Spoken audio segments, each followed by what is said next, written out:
My name is Nora Huber. I'm 32 years old, and I am a captain in the United States Army. I've spent my entire life following orders, fighting, and believing that the sacrifices made on distant battlefields would be rewarded with peace at home. But I was wrong. When I returned from Afghanistan 2 days early, the house was unnaturally cold. My son Leo ran out, his face pale. He didn't throw his arms around me. He trembled as he pulled on my uniform and whispered the words that tore my world apart. "Mommy, hide in the closet. Dad has a guest." From the suffocating darkness, I heard the giggle of my younger sister, Clara, and the voice of my husband, Ben, responding. They were together, in my house, in my bed. When I called my father, seeking a shred of comfort, his voice was ice through the phone. "Nora, I don't care how you feel. Handle this quietly. Don't let a family scandal affect my re-election." They thought they had me cornered, that they had stripped me of everything.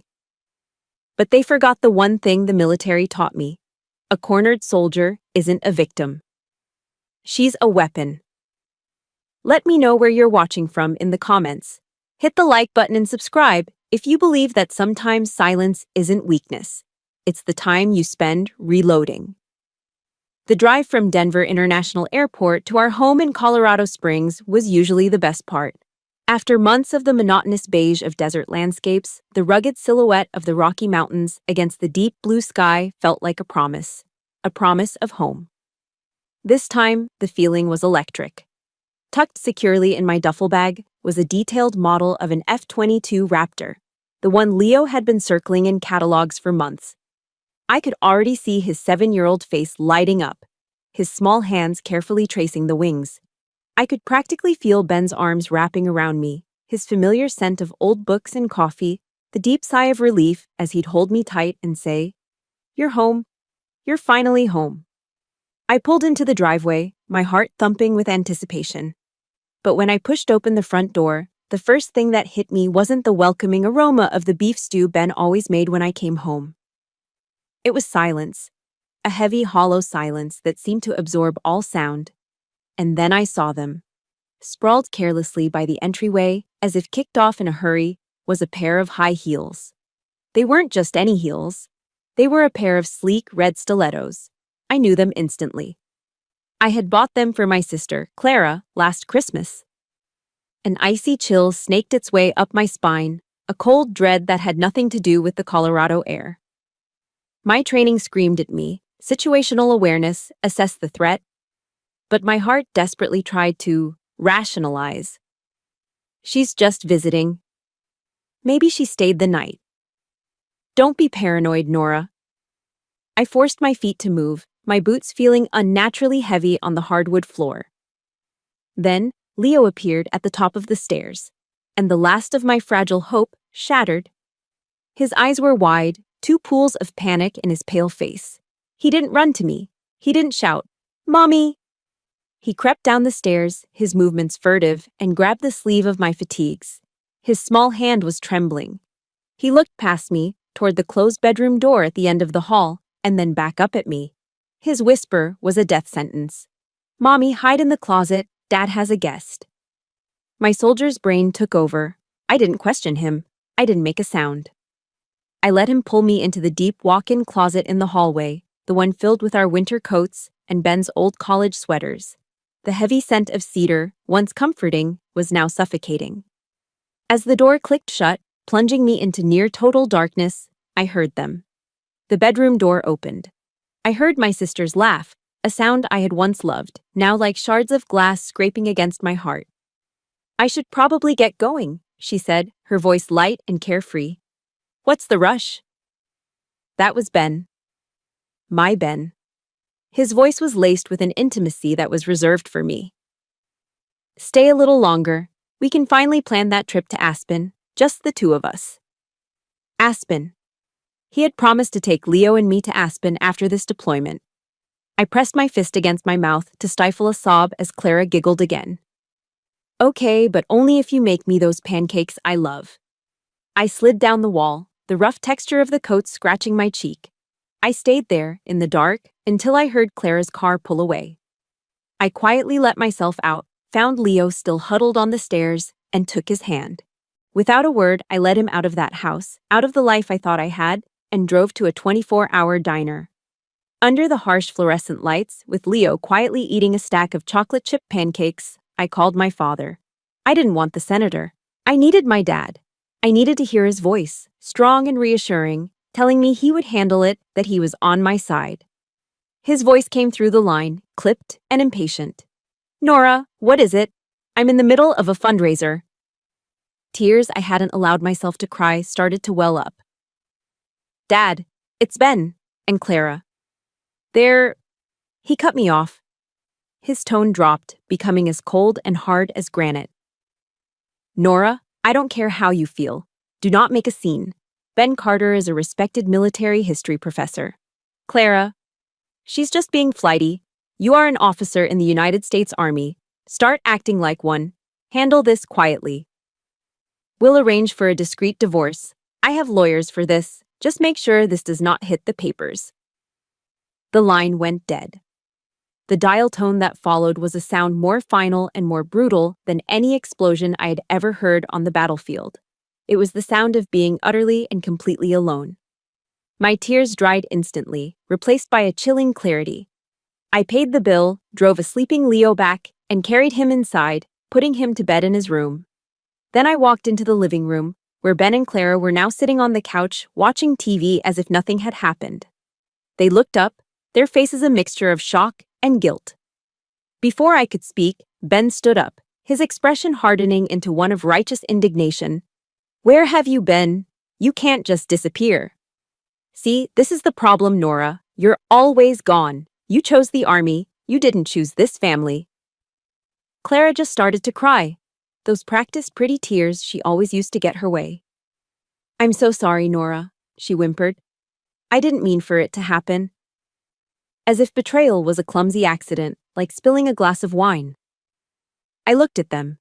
The man I had married, the father of my child, the sister I had grown up with, the one I had protected. They were my entire world, and in that moment, I felt nothing but a profound, sickening disgust. I knew I had to leave. Not because I was weak or broken, but because I couldn't breathe the same air as them anymore. As I walked out of that house for the last time, one question echoed in the sudden, vast emptiness of my mind. How did it all come to this? It didn't start tonight. No. The crack that shattered my world had been forming for a very long time, etched into the cold marble hallways of our house in Georgetown. That house in Washington, D.C. was less of a home and more of a museum dedicated to the political legacy of the Huber family.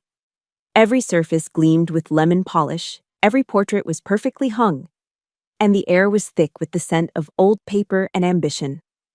There was a suffocating perfection to it, a silence that was only ever broken by the measured tones of political discussion. Dinner was served precisely at 7 o'clock every evening. The conversations were never about school, or friends, or dreams. They were about Senate bills, voting blocks, and fundraising strategies. My father, Senator Richard Huber, presided over the table like a king holding court. It was at that dinner table that I learned my place. My younger sister, Clara, was the family's designated artist, the free spirit. She could doodle on the fine linen napkins with a fork, and my father would chuckle, calling it a burst of creativity. He saw her carelessness as a sign of an unburdened, artistic soul.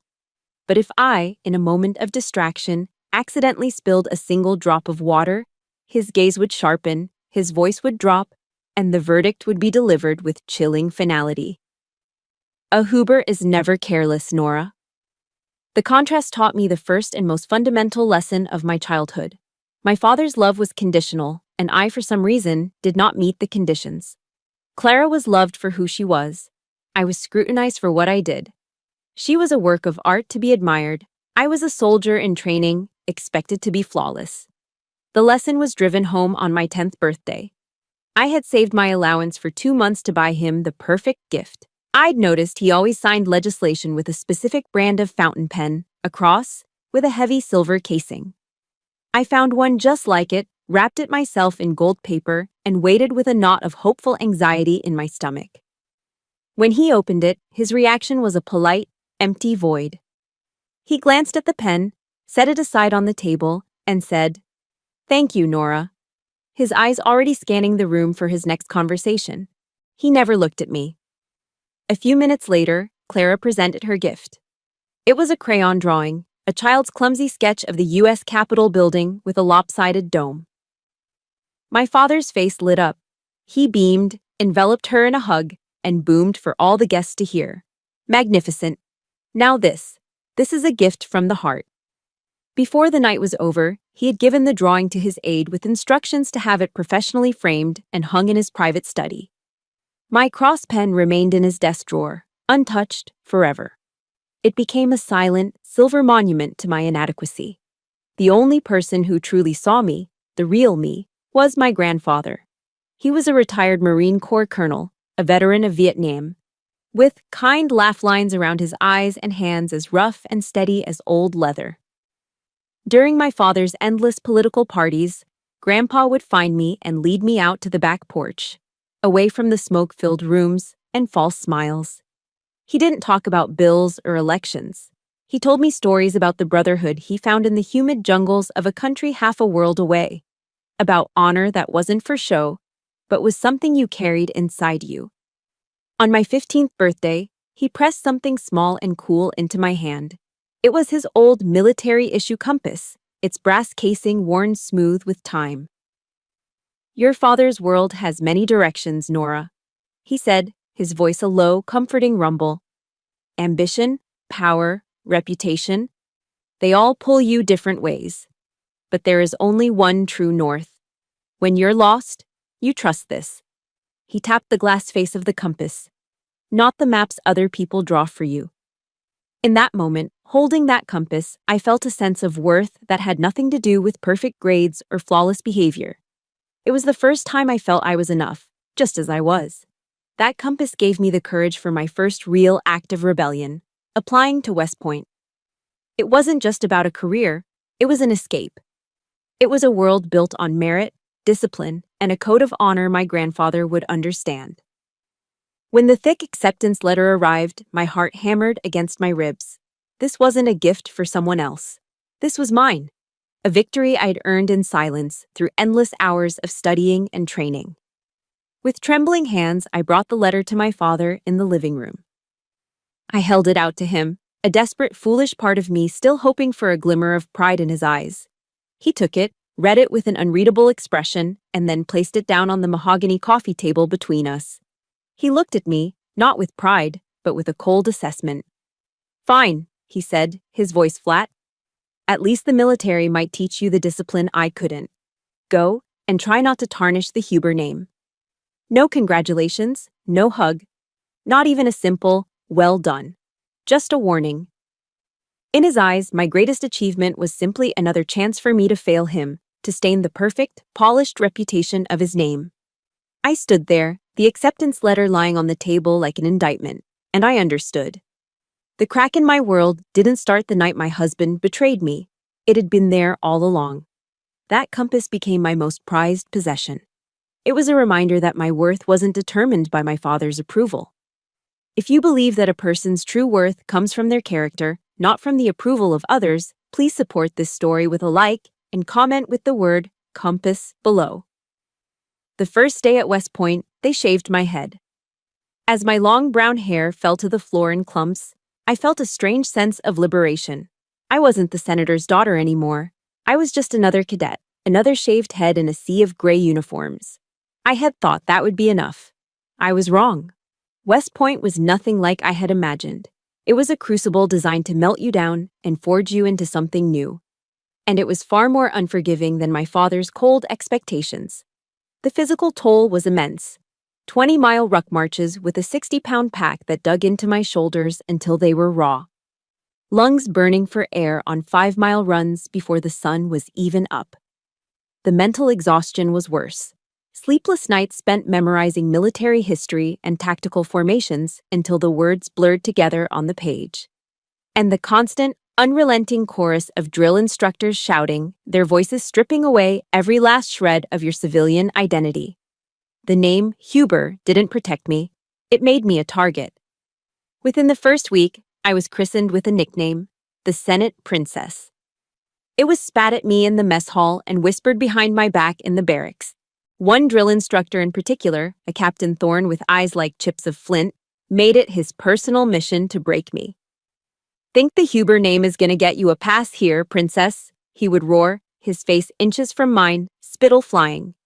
"Here, you're not a name, you're a number. You're 0, now give me 50. He pushed me harder than anyone else. More push-ups, longer watch duties, the worst cleaning assignments, like scrubbing the latrines with a toothbrush. Every day was a battle. A battle against the mud, the cold, the exhaustion, and the gnawing loneliness. There were nights I'd lie in my bunk, muscles screaming, every fiber of my being begging me to quit. I'd stare at the ceiling, wondering if my father had been right, if I was just tarnishing the family name. It was in one of those darkest moments that I found an unexpected ally. Her name was Maria Garcia, a tough, quick-witted girl from a small town in Texas who had a drawl as wide as the state she came from. Maria didn't care that my father was a senator. She didn't see a princess. She just saw another plebe trying to survive, just like her. She saw me. One night, I was burning up with a fever, my head pounding. But an essay on the Napoleonic Wars was due at 600. I was shivering at my desk, trying to force my mind to focus. I must have looked as bad as I felt, because Maria walked over, touched my forehead, and just shook her head. She disappeared and came back a few minutes later with a steaming styrofoam cup of chicken noodle soup she'd somehow managed to get from the mess hall kitchen after hours. She placed it on my desk, pulled up a chair, and just sat with me in silence while I worked. "Out here," she said quietly, her Texas accent a warm blanket in the cold, sterile barracks, "we're all we've got." It was a simple act of kindness, but it felt monumental. It was a warmth, a sense of solidarity I had never once received from my own sister. Maria's quiet presence that night gave me the strength to finish the essay and push through the fever. My first Thanksgiving leave was a test of that newfound strength. Standing at a payphone on campus, I called home. I could hear the sounds of a party in the background, the clinking of glasses, bursts of laughter, the low hum of important conversations. My heart ached with a familiar loneliness. I told my father how hard it was, how demanding the training was, foolishly hoping for a word of encouragement, a simple, "I'm proud of you." His response was swift and surgical. "That was your choice, Nora. You deal with it, don't call here to complain." Then I heard him turn away from the phone, his voice already shifting to a warmer, more charming tone for one of his guests. He hung up. I stood there, holding the cold receiver, listening to the dial tone. The first snowflakes of winter had begun to fall, dusting the gray stone buildings of the campus. In that moment, the reality of my situation settled over me with the weight of a lead blanket. I was completely, unequivocally, on my own. I didn't cry. Tears were a luxury I couldn't afford. I just clenched my fists until my knuckles turned white, hung up the phone, and walked back to the barracks. That night, something inside me shifted. The hurt didn't disappear, but it crystallized. It hardened into something else. Resolve. A cold, hard, diamond-like resolve. I would not just survive this place, I would excel. I would grind my loneliness and his rejection into fuel. I poured everything I had into my training. I spent extra hours at the shooting range until I could field strip and reassemble my rifle in the dark.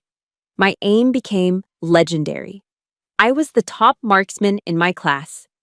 During field exercises, I volunteered for the toughest assignments, leading my squad through grueling land navigation courses in freezing rain. I stopped being the Senate princess. I became Huber, the one you wanted on your fire team. Slowly, almost imperceptibly, the way people looked at me began to change. The whispers died down, replaced by nods of respect. Even Captain Thorne's relentless scrutiny seemed to lessen. Then, during a final performance review before the end of our first year, he called me into his office. I stood at attention, bracing for another verbal assault. He looked over my file, silent for a long moment. Then he looked up, his flinty eyes meeting mine directly. "Huber," he said, his voice quiet, devoid of its usual roar. "You are not the best soldier in this class because you are a senator's daughter. You are the best soldier in this class in spite of being his daughter." It wasn't a compliment shouted on a parade ground. It was a quiet, grudging admission delivered in a sterile office. And it was the most valuable praise I had ever received in my entire life. Victory at West Point earned me respect, but it couldn't warm my heart. That warmth came from the most unexpected of places, a military history lecture hall. His name was Ben Carter, and he was a civilian professor, a stark contrast to the uniformed instructors who barked orders and demanded perfection. He didn't look like a soldier. He had kind eyes, a thoughtful smile, and a passion for history that was infectious. While other instructors taught us about troop movements and casualty counts, Ben taught us about the people inside the uniforms. He focused on the impossible moral choices a commander faces in the fog of war, the human cost of every strategic decision. He made history breathe. To everyone else, I was Cadet Huber, a name that carried the weight of both my rank and my family.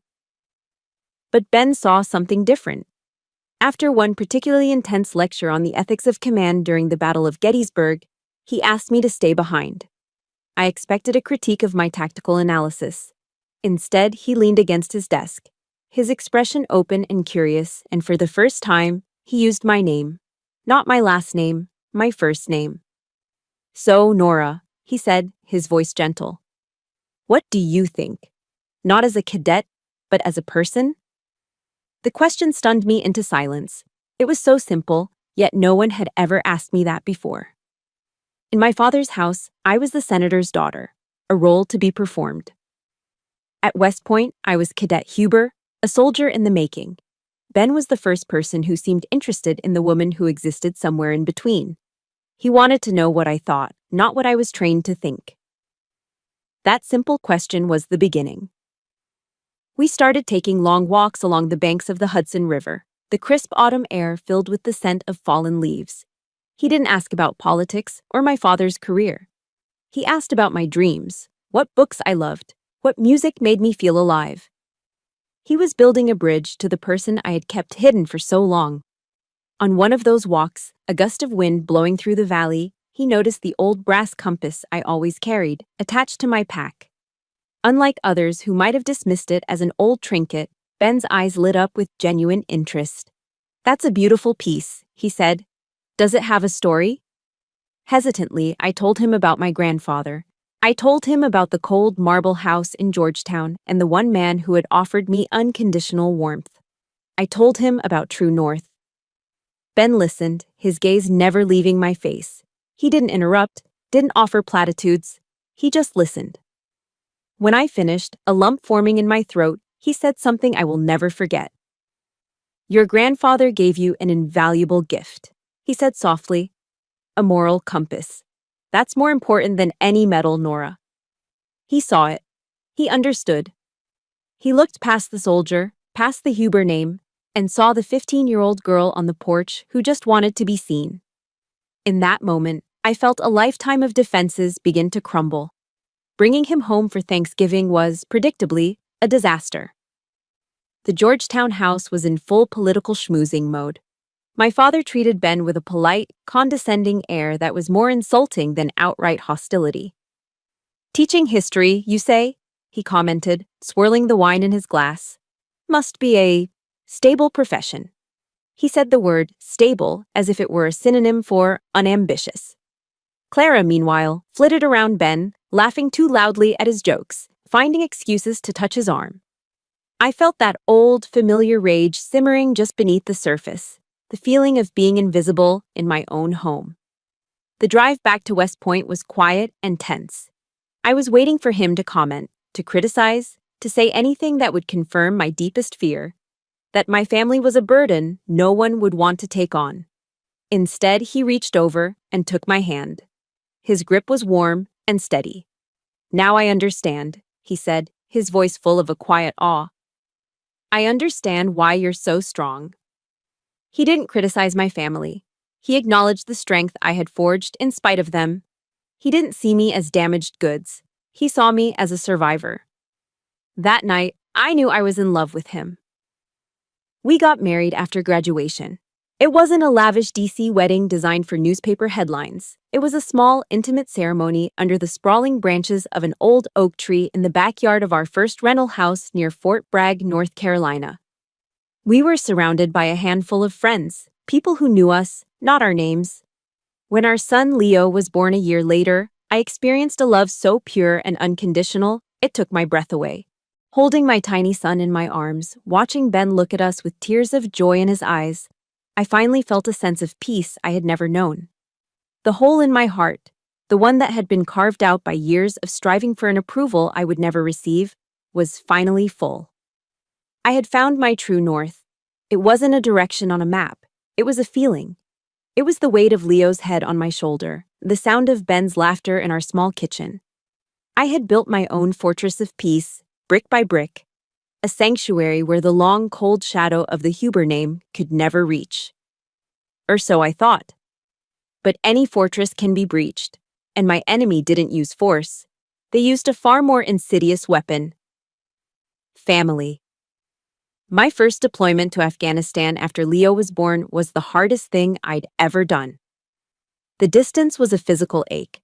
The only lifeline I had to my peaceful world in Colorado was a series of glitchy, unreliable video calls. Through the grainy screen, I saw my son growing up in pixels. I also saw my husband changing. Ben looked tired, his smile strained. The dark circles under his eyes seemed to deepen with each call. At first, I was grateful for my sister's help.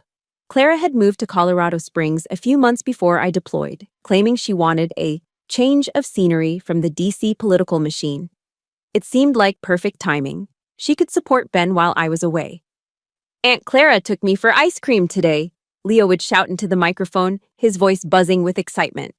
"Aunt Clara bought me a new Lego set, the big one." Initially, I felt a wave of relief. Ben had help. Leo was happy. But as the weeks turned into months, a subtle disquiet began to creep in.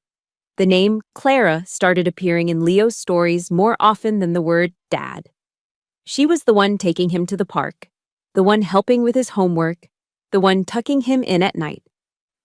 I tried to brush it off as gratitude, but a small, cold knot of anxiety began to form in my stomach. It was a soldier's instinct, a quiet alarm bell warning me that the perimeter had been breached.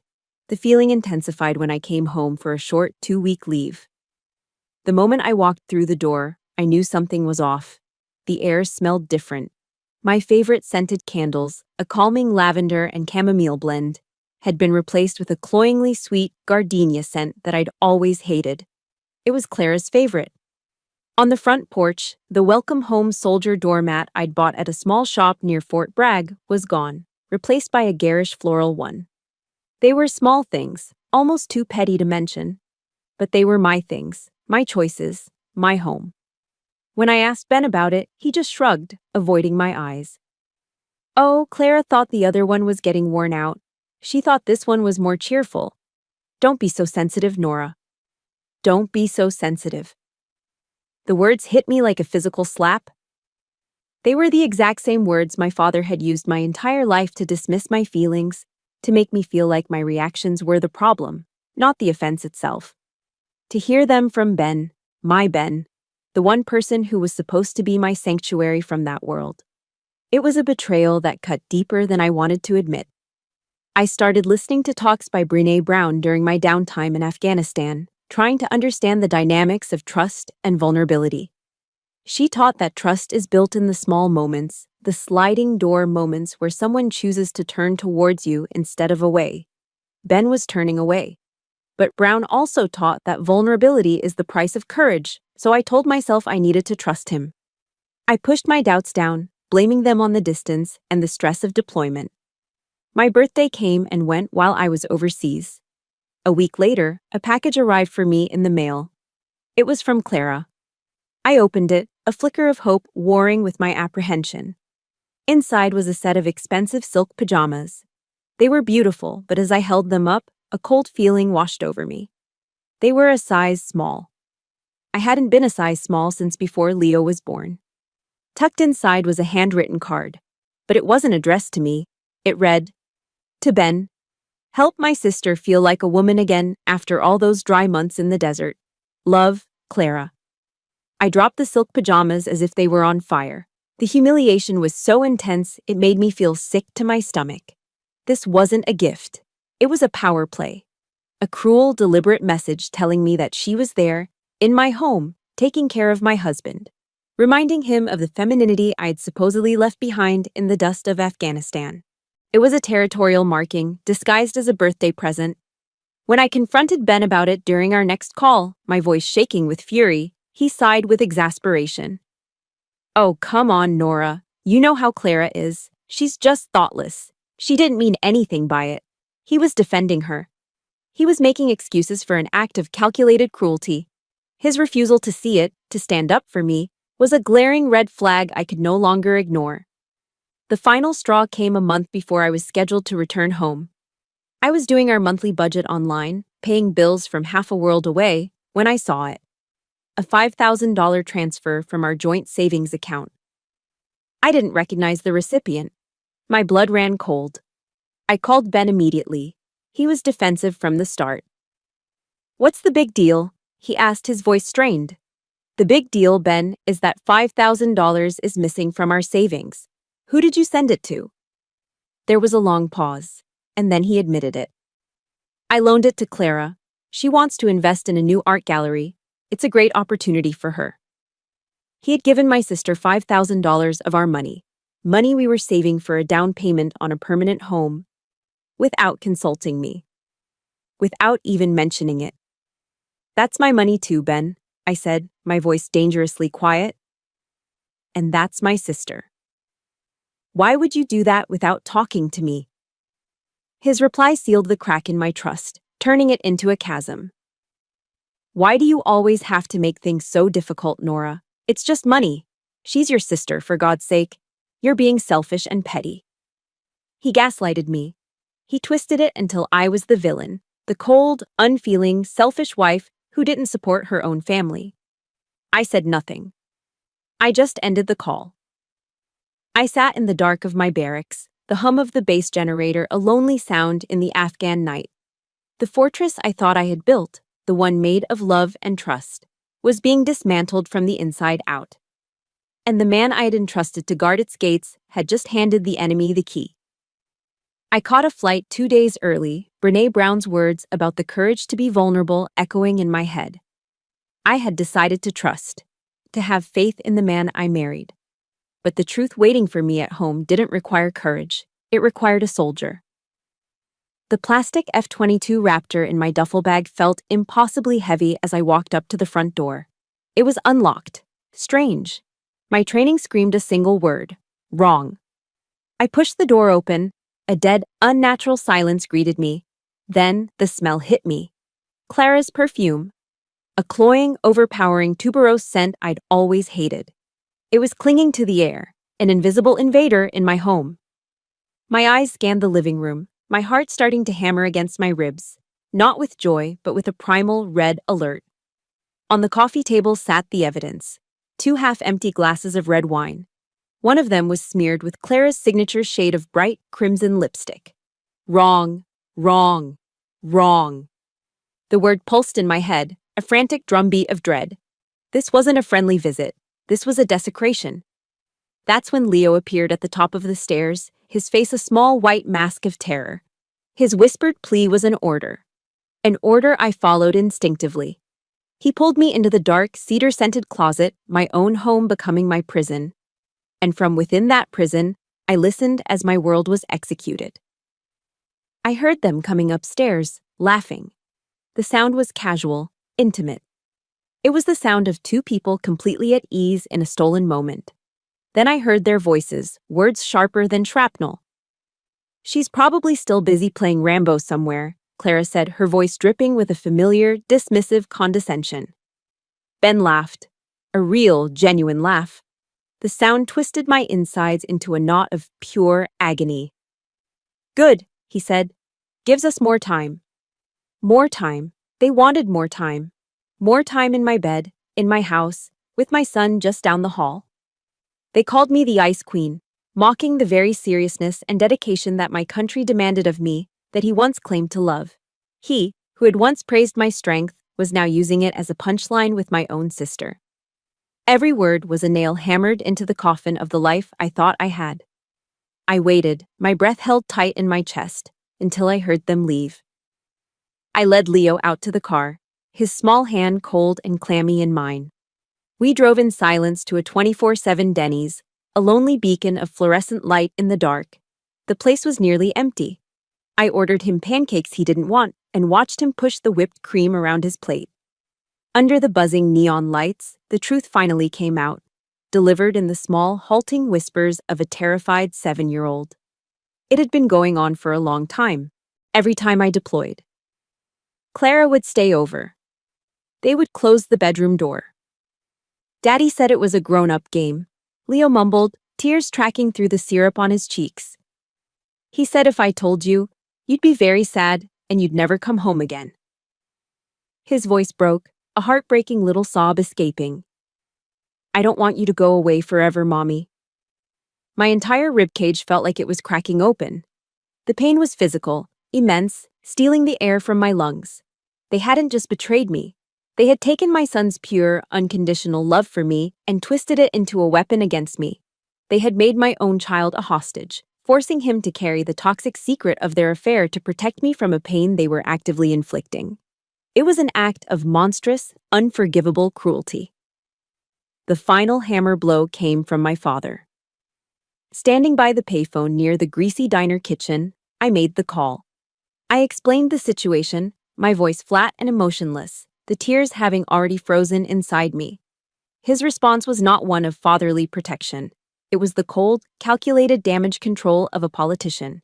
He told me not to be a fool, to handle it quietly, to think of the family name. The re-election.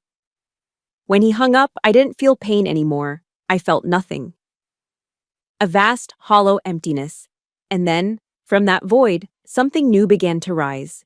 It was a terrifyingly clear, cold resolve. It was the soldier he had always wanted me to be, just not in the way he had intended. I walked back to the booth. Leo had fallen asleep, his head pillowed on his arms, a smear of chocolate on his cheek. Looking at his innocent, sleeping face, I knew with absolute certainty what I had to do. The war in Afghanistan was over for me, but the most important battle of my life, the fight for my son, for his future, for his very soul, had just begun. They thought they had left me with nothing. They were wrong.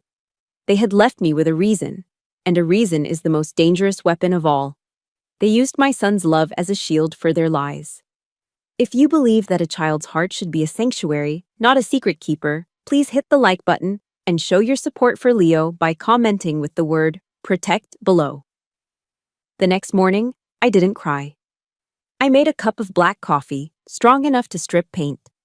The hollow ache in my chest was still there, but it was now overlaid with a layer of ice. Sun Tzu's The Art of War, a text drilled into us at West Point, teaches that every battle is won or lost before it is ever fought. It is won in the preparation. A soldier never goes into battle without a plan. And this was the battle of my life. I sat down with a notepad at the small desk of the cheap motel room I'd checked into. I gave my new mission a code name, Operation Sunrise, the dawn of a new life for me and my son. Phase 1, Secure Legal Counsel. I ignored the list of high-priced, politically connected DC law firms my father would have chosen, the ones skilled in burying scandals. I did my own research. I found a small independent practice in Denver run by a woman named Jessica Riley. Her biography was short and to the point. Former JAG Corps attorney, 15 years specializing in military divorces, and a reputation for being a shark. She was exactly what I needed. I met with her that afternoon.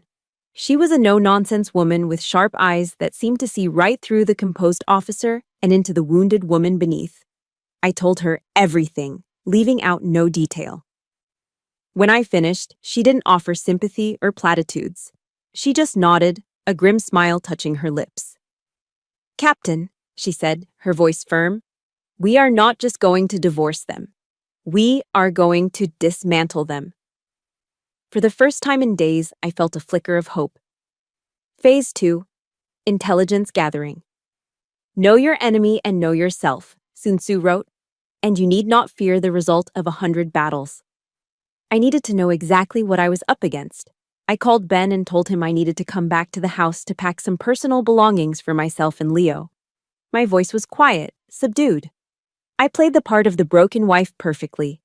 He and Clara were practically dripping with condescending pity when I arrived. "Take all the time you need, Nora," Ben said, placing a comforting hand on my arm that made my skin crawl. Clara offered me a glass of water, her eyes full of fake concern. While they busied themselves in the kitchen, giving me space, I went to the home office. It took me less than 10 minutes. I inserted a flash drive into the back of our shared desktop computer and initiated a full data transfer of the hard drive. My military training had taught me efficiency under pressure. I took my son's favorite books, a few changes of clothes, and left, the flash drive feeling like a live grenade in my pocket. That night, back in the sterile anonymity of my motel room, I plugged the drive into my laptop and began to sift through the wreckage of my marriage. It was worse than I could have imagined. There were hundreds of emails between Ben and Clara, a digital chronicle of their affair. They hadn't just betrayed me, they had conspired against me. Ben complained about the burden of being married to a woman who was as dry as a military textbook. He called me unfeeling, cold, masculine. But it was Clara's emails that truly chilled me to the bone. She was systematically planning my erasure. She had a whole strategy laid out for Ben to gain primary custody of Leo. Her argument was insidious. She would suggest that my deployments had given me PTSD, that I was an unstable and emotionally distant mother, unfit to raise a child. They were going to use my service, my sacrifice, as a weapon to take my son from me. This wasn't just an affair, it was a calculated, premeditated character assassination. Phase 3. Build alliances. I knew I couldn't fight this war alone. My first call was to my best friend from West Point, Maria. She was now a major working at the Pentagon. I didn't have to give her the sordid details. I just told her I was in trouble and needed help. Maria's response was immediate. "What do you need? Just say the word." She became my intelligence officer in the Capitol. Within a day, she had gathered every performance review, every letter of commendation, every glowing report from my commanding officers throughout my career. It was a mountain of evidence proving that I was not unstable, but a highly decorated, exemplary officer. These were the first bullets in my arsenal. Phase 4. Protect the asset. The most important part of this operation was Leo. He was the reason I was fighting. I took him to see a child psychologist, a kind woman with a gentle voice and a warm office filled with toys. I needed a professional assessment of the damage Ben and Clara had done, a formal record of the emotional burden they had placed on him. During one of their sessions, the therapist gave Leo some paper and crayons and asked him to draw his family. I will never forget the picture he drew. He drew a big house. On one side of the house, far away, was a stick figure of a woman in a uniform. That was me. In the center of the house were two figures holding hands, a man and another woman. That was his father and his aunt. And then, in the very corner of the page, small and alone, was a little boy. That was him. The therapist handed me the drawing with a sad, knowing look. That piece of paper was more powerful than any email, more damning than any legal document. It was the unvarnished testimony of a child whose world had been broken. It wasn't just a weapon for my legal battle. It was a stark, heartbreaking reminder of exactly what I was fighting for. I carefully placed the drawing in a file with the rest of my evidence. The plan was in place. The assets were secured. The battlefield was set. Sun Tzu wrote, "The opportunity of defeating the enemy is provided by the enemy himself." That day, in the sterile conference room of my lawyer's Denver office, I held that opportunity in my hand. They had provided me with everything I needed. Their arrogance was my greatest tactical advantage. The mandatory mediation session was staged like a corporate negotiation. Ben, Clara, and their slick, overconfident lawyer sat on one side of the polished mahogany table, looking relaxed. They thought this was a formality, a simple matter of dictating terms to a broken woman. On a large screen mounted on the wall, My father's face presided over the scene via video call from DC, his expression as cold and impassive as a marble statue. He was here to ensure a quiet, clean resolution that would protect his reputation. They all believed they were in control. Ben's lawyer began, his voice oozing a patronizing sympathy. He spoke of Ben's deep regret and Clara's youthful indiscretion. He then slid a document across the table. It was, he explained, a generous divorce settlement. It offered a respectable financial package in exchange for two simple conditions: my absolute silence about the affair and a joint custody agreement for Leo. This is the best way forward for everyone, my father's voice boomed from the screen, a senatorial decree. Especially for Leo. They all looked at me, expecting tears, a quiet capitulation. I said nothing. I simply met the eyes of my lawyer, Jessica, and gave a single, almost imperceptible nod. The show was about to begin. Jessica smiled, a thin, dangerous smile that didn't reach her eyes. She pushed their proposal back across the table. Then, she placed a thick, 1-inch binder in its place with a heavy thud that echoed in the silent room. Before we discuss your generous offer, she said, her voice cutting through the smug atmosphere, I'd like to read a few things for the record. Let's start with an email, shall we? Dated March 15th, from Mr. Carter to Ms. Huber. She flipped open the binder and began to read. I can't take it anymore, Clara. Living with her is like living with a robot. All duty, no heart. I need to feel alive again. Ben's face went from confident to ghost white in a single heartbeat.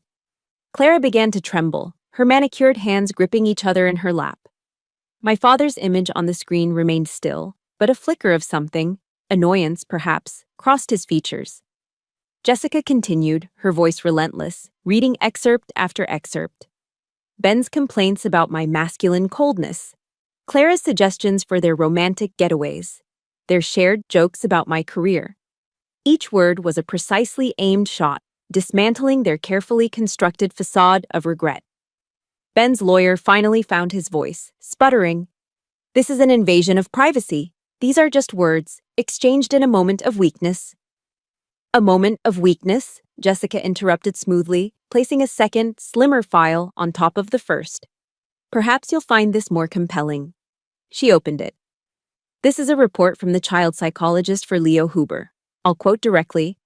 The child exhibits significant signs of anxiety and emotional distress, stemming from being coerced into keeping a secret that compromises his loyalty to his mother. Jessica paused, letting the clinical, damning words hang in the air. Then she held up a laminated copy of Leo's crayon drawing. The stick figure of me, far away. The little boy, alone in the corner. The silence in the room was absolute, thick and suffocating. Clara finally broke it with a choked, hysterical sob. Ben stared at the drawing, his mouth hanging open, all the color drained from his face. He looked utterly defeated. This was my cue. I had been silent the entire time, a spectator at my own execution turned resurrection. Now, I spoke for the first time. My voice was calm, level, and as cold as the ice in my heart. And finally, I said, my eyes fixed directly on the camera, on the face of the man on the screen. For the senator.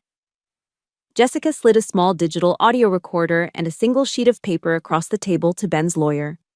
That is a copy of the phone call between my client and Senator Huber on the night she discovered the affair, she stated. And this, she tapped the paper, is our counteroffer.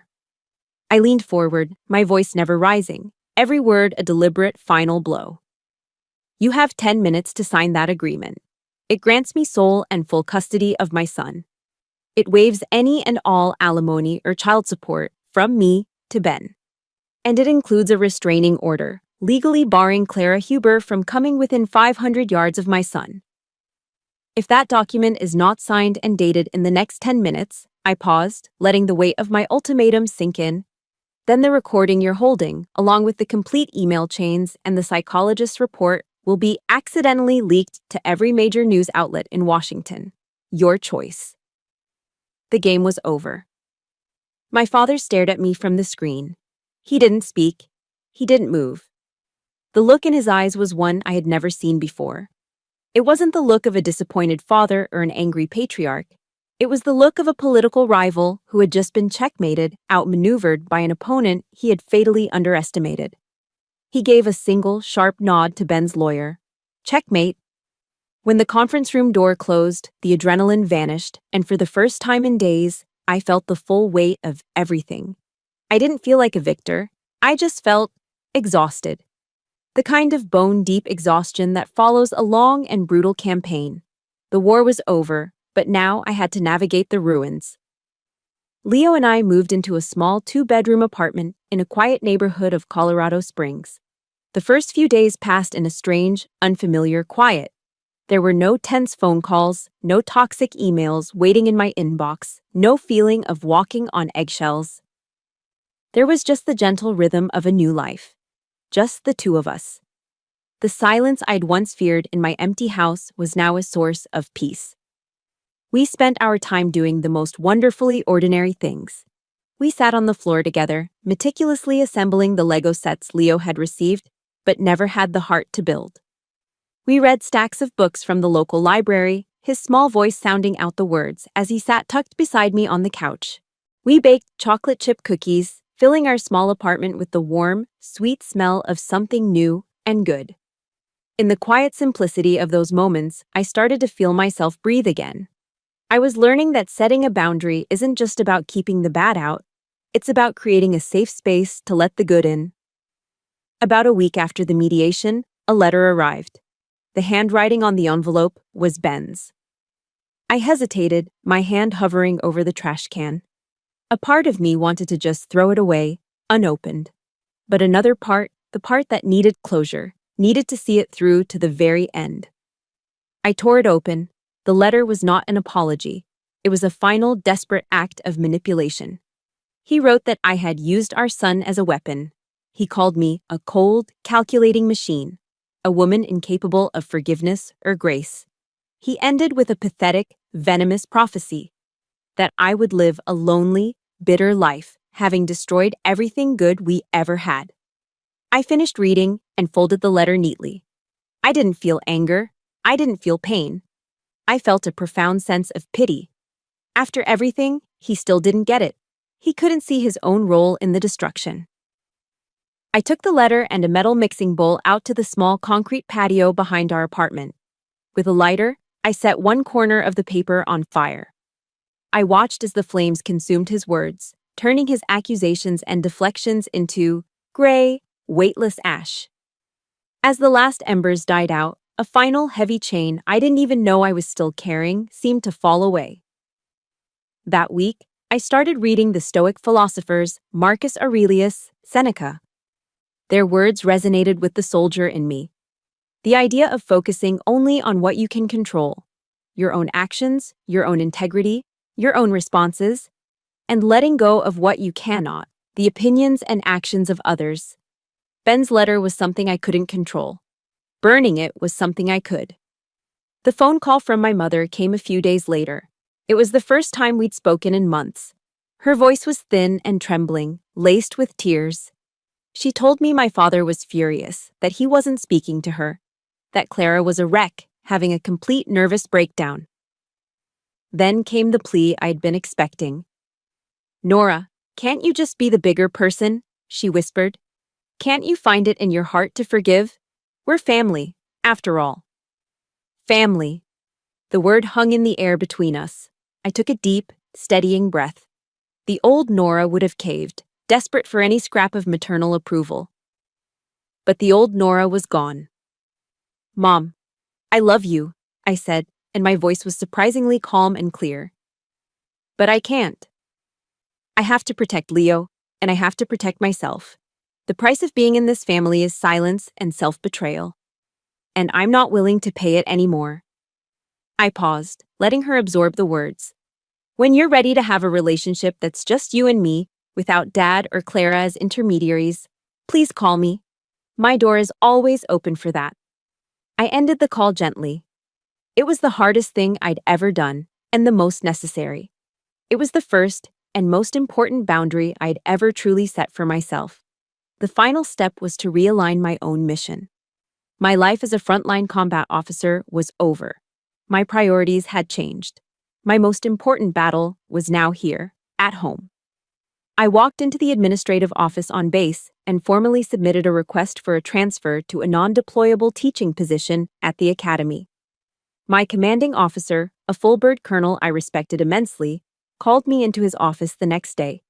He had my file open on his desk. He looked at me for a long moment, his eyes filled not with pity, but with a deep, knowing respect. "Captain," he said, his voice quiet, "I've read your file. You're one of the finest combat officers I've ever had the honor of serving with. But I also know that some of the toughest battles are never fought on a battlefield." He closed the file. "This choice you're making isn't a step down. It's not a retreat. It requires a different kind of courage." He stood and extended his hand. "Good luck, Nora." I shook his hand, my throat tight. For the first time, I felt like my sacrifice, the one I was making for my son, for my own peace of mind, was truly seen and honored. It was a validation that came not from my blood, but from my brotherhood in arms. And it meant more than my father's approval ever could have. Boundaries aren't walls to lock yourself in. They are doors. They allow you to choose who and what you let into your life. And I was finally starting to open new doors. My new role as an instructor at the academy was one of them. I loved it. I discovered a passion for teaching that I never knew I had. Standing in front of a lecture hall filled with young, eager cadets, I realized I had a new kind of mission. I didn't just teach them tactics from a textbook, I taught them about life from my scars. I spoke about the weight of command, the loneliness of leadership, and the moral courage it takes to do the right thing when no one is watching. I told them about fear, about mistakes, and about the profound importance of compassion on the battlefield. They didn't call me the Senate Princess or the Ice Queen. They called me ma'am. And they said it with a respect that was earned, not inherited. I found a new purpose in my service, not to a nation on a distant shore, but to the next generation of soldiers who would stand in my place. One afternoon, I found a letter left on my desk from a young cadet who had been struggling. "Ma'am," it read, "thank you for teaching me that real strength isn't about never falling down. It's about knowing what you're willing to stand back up for." I folded the letter and kept it. My legacy, I realized, was being written in a new and far more meaningful way. On Sundays, Leo and I started attending a small community church near our apartment. I wasn't particularly religious, but I found a quiet comfort in the old wooden pews and the sense of shared peace. One week, the pastor quoted from the Psalms, "Be still and know that I am God." The words settled deep inside me. After a lifetime of fighting, for approval, for respect, for survival, I was finally learning to be still, to accept the things I couldn't change, and to find faith in my own journey. The true healing, the moment when all the broken pieces of my past finally clicked into place, happened on a sunny autumn afternoon at Leo's elementary school. It was career day, and parents were invited to speak about their jobs. When it was Leo's turn to introduce me, he stood up straight and tall in front of his second-grade class, his small chest puffed out with pride. His teacher asked, "Leo, can you tell us what your mom does?" Leo looked at me, his eyes shining, and he said the words that healed every wound I had ever carried. "My mom is a soldier," he said, his voice clear and proud. "She used to fight in faraway places, but now she's home, fighting for me." Time seemed to stop. The world narrowed to the sight of my son's proud, smiling face. He didn't see a broken woman or a failed wife. He saw his protector, his hero. Tears streamed down my face, but for the first time in a very long time, they weren't tears of pain or anger. They were tears of gratitude. Every sacrifice, every battle, every moment of agony had been worth it to arrive at this single, perfect moment. This was my Medal of Honor, the highest award I would ever receive. On Leo's 8th birthday, I gave him the only heirloom that truly mattered. I took out my grandfather's old brass compass and placed it in his small hands. "This belonged to your great-grandfather," I told him, closing his fingers around it. "There will be times in your life, buddy, when you feel lost. People will tell you to go this way or that way. They'll show you their maps. I looked him right in the eye. But you have to remember, there's only one true north. It's in here. I tapped his chest, right over his heart. Trust this. Trust your heart. It will never lead you wrong. He held the compass as if it were the most precious treasure in the world, his eyes wide with understanding. And I knew. I knew that the true legacy of my family, the legacy of courage, integrity, and honor passed down from my grandfather, would not die with me. It would live on. The story ends on a cold, clear morning before dawn. Leo and I made the journey together, hiking up to the summit of Pikes Peak to watch the sunrise. We sat huddled together in a thick blanket, sipping hot chocolate from a thermos, as the sky began to lighten. As the first rays of sunlight broke over the majestic Rocky Mountains, spilling across the horizon in breathtaking shades of orange and pink, I looked over at my son. He was smiling, a peaceful, radiant smile of pure contentment. In that moment, I wasn't thinking about the past. I wasn't worried about the future. I was just there. Present. I took a deep breath of the crisp, clean mountain air. I was here at the top of the world with the most important person in my universe. I had landed. I was safe, and I was finally, irrevocably, free. That sunrise on Pikes Peak wasn't just an end to my story. It was the beginning of my life, written on my own terms. My battle was fought in courtrooms and living rooms, but I know so many of you have fought your own silent wars, struggling to be seen and valued. My hope is that my journey reminds you of one simple truth. Your worth is not determined by those who refuse to see it. It is forged in the fire of your own resilience. If this story resonated with you, please like this video. In the comments below, I'd be honored if you would simply write, "My worth is my own." Subscribe to join our community, a place where we know that the deepest scars can lead to the greatest strength. Thank you for listening.